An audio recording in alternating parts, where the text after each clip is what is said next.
বন্ধুরা সবাই কেমন আছো? সম্পা রান্নাঘরে সবাইকে স্বাগত। আজকে আমি কালোজাম মিষ্টি বানিয়েছি। কিভাবে বানিয়েছি সেটাই আপনাদেরকে দেখাবো। পুরো ভিডিওটা দেখার অনুরোধ রইল। আমি 500 গ্রাম দুধ নিয়েছি। 500 গ্রাম দুধের কালোজাম মিষ্টি তৈরি করে নেব। 2 চা চামচ পরিমাণে আমি ভিনেগার দিয়ে দিচ্ছি। ভিনেগার দিয়ে ছানা কাটাচ্ছি, আপনারা চাইলে লেবু দিয়েও কাটাতে পারেন।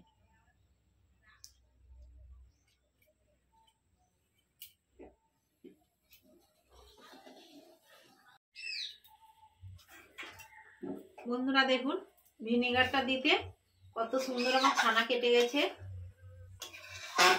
এবার আমি ছানাটা নামিয়ে নেব।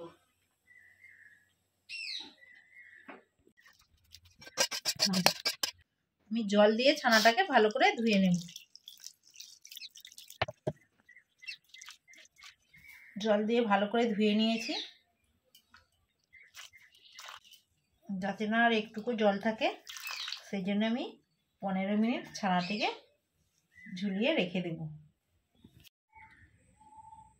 ছানাটাকে আমি 15 মিনিট এইভাবে ঝুলিয়ে রাখবো। জলটা ঝরে গেছে, এবার আমি ছানাটাকে ভালো করে মেখে নেব। দেখুন বন্ধুরা, ছানা থেকে জল বেরিয়ে গেছে, কত সুন্দর ছানাটা হয়েছে দেখুন।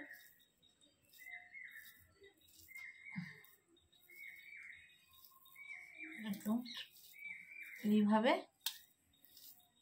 গুঁড়ো গুঁড়ো করে হাতে তালু দিয়ে ছানাটিকে মেখে নেব।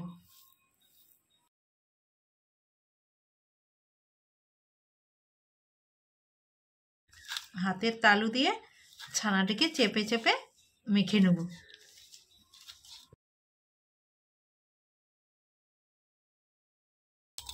ছানাটিকে ভালোভাবে মেখে নিয়েছি। এবার আমি 2 চা চামচ ময়দা,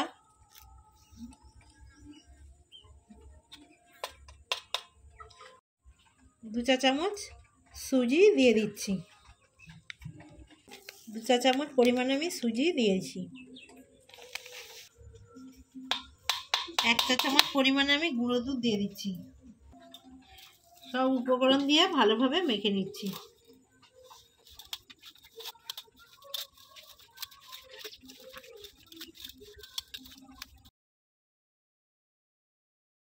ভালো করে সব উপকরণ দিয়ে মেখে নিয়েছি।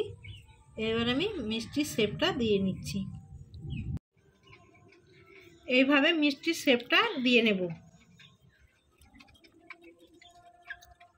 এইভাবে গোল গোল করে মিষ্টির শেপটা দিয়ে নিচ্ছি।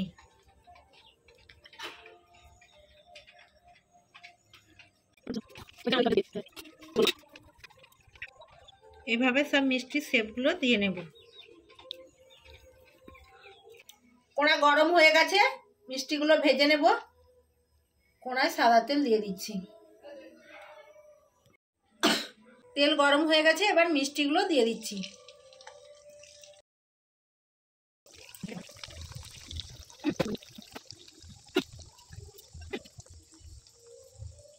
এবার আমি মিষ্টিগুলো উল্টিয়ে নিচ্ছি।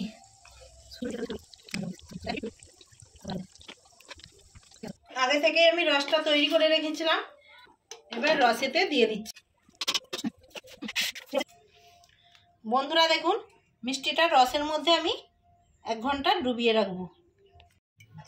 বন্ধুরা দেখুন, রসে কত সুন্দর ফুলেছে। আমি রস থেকে মিষ্টিগুলো তুলে নিচ্ছি।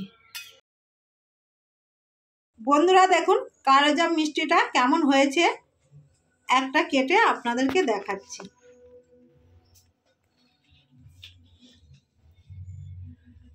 দেখুন বন্ধুরা, মিষ্টিটা কত নরম, কত সুন্দর হয়েছে। ভেতরটা খুব রসালো। বন্ধুরা, মিষ্টিটা কেমন হয়েছে আপনাদেরকে খেয়ে দেখাচ্ছি। বন্ধুরা, মিষ্টিটা খুব সুন্দর হয়েছে এবং খেতেও দারুণ লাগছে। গালে দিলে মিশিয়ে যাচ্ছে।